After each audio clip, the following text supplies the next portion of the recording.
Hello guys, பள்ளி பாதயாத்திரை vlog டே 3 பார்த்துடலாமா? நாங்க எப்பவும் போல விரிஞ்சு இருந்துச்சு நிறையோட நாங்க கேனியன் பஸ்ஸை பார்த்தோம். அப்புறம் இவ்வளவு பெரிய லைனை தாண்டி பெரிய பாரதியை இறக்கி வச்ச மாதிரி காலைக்கடன் முடிக்க பள்ளி பாதயாத்திரை போற எங்களுக்கு தனியா தெரியும் இந்த இன்பம். அப்படியே ஒரு சிறப்பான சன்ரைஸை பார்த்து நிறையோட ஆட்டோல படுத்துற இவனுங்களை பார்த்தா ஒரே வயிற்றுச்சல். என் சாபம் உங்களை சும்மா விடாதா சூத்தாட்டி மவனுங்களா. நம்மளாரையும் ஒழுங்கா நடக்கும் போல இவன் மாதிரி எல்லாத்தையும் ஸ்டாண்டு போடுறான். சரி இவங்க எந்த பக்கம் பார்த்தா ஒரே டெடி வைப் தான். அதை பார்த்து நடக்க கொஞ்ச நேரத்துல நம்மளால முடியல. நம்மளும் உட்காந்து கொஞ்சம் உருட்டிட்டு உருட்டை பழகி கொள்ளடா. அப்படியே போய் ஃப்ரெஷ் ஆயிட்டு லஞ்ச முடிக்க நடு ரோட்ல உட்காந்து கொஞ்ச நேரத்துல நம்ம பாய்ஸ் எல்லாம் ஆள்தாக நம்மளும் போய் படுத்தாச்சு. அங்க வெயில் அடிச்சுன்னு உள்ள போய் கொஞ்ச நேரம் உறக்கத்தை போட கொஞ்ச நேரத்துல நம்ம சார்ஜருக்கு வெளியே நடந்தா ரொம்ப நடக்கவே முடியல பாய்ஸ். உள்ள போனா ஒட்டுமொத்தமா சார்ஜ் போட இவருக்கு மட்டும் எங்க இருந்து சார்ஜ் கிடைச்சுன்னு தெரியல. ஆளு கூட வீடியோ கால் பேசுறோம். வீடியோ கால்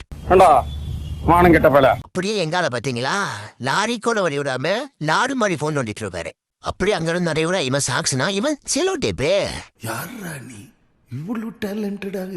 அறிவு நிறைய கூட ஒரே கூட்டகுணமா நடந்துட்டு டக்குன்னு ரைட்ல பார்த்தா அழகான ஒரு சன்செட். அதை அப்படியே நைட்டா டின்னர் கம்ப்ளீட் பண்ணி நிறைய கூட அப்பவும் ஒரு உடம்பு நடக்கிறாங்க. அப்புறம் குறுக்கோழின்னு ஏதாவது குண்டுக்குழி ரோட்டுக்குள்ள குண்டு போக அங்கேயும் நிறைய ஊட்டம். கொஞ்ச நேரத்துல கருகும் இருட்டு. அதனால நாங்களே லைட்லாம் ரெடி பண்ணிட்டோம். அப்புறம் அந்த இருட்டுலயே ஆட்டோ நிறுத்தி கொஞ்ச நேரம் அட்டி போட நம்ம பாய்ஸோட கொஞ்சம் வைப்பா தான் இருந்துச்சு. இருந்தாலும் நடந்தாலுமே நடக்க கொஞ்சம் தூரத்திலேயே ஏதோ ஃபங்க்ஷன் படம் தெரிஞ்சிச்சு. அது ஆர்கெஸ்ட்ரா இதெல்லாம் பார்த்தா காரியாகாதுன்னு வீட்டு நடந்து போய் ஆட்டோல சார்ஜ போட்டு அப்படியே ஆல்டாயாச்சு. Bye bye.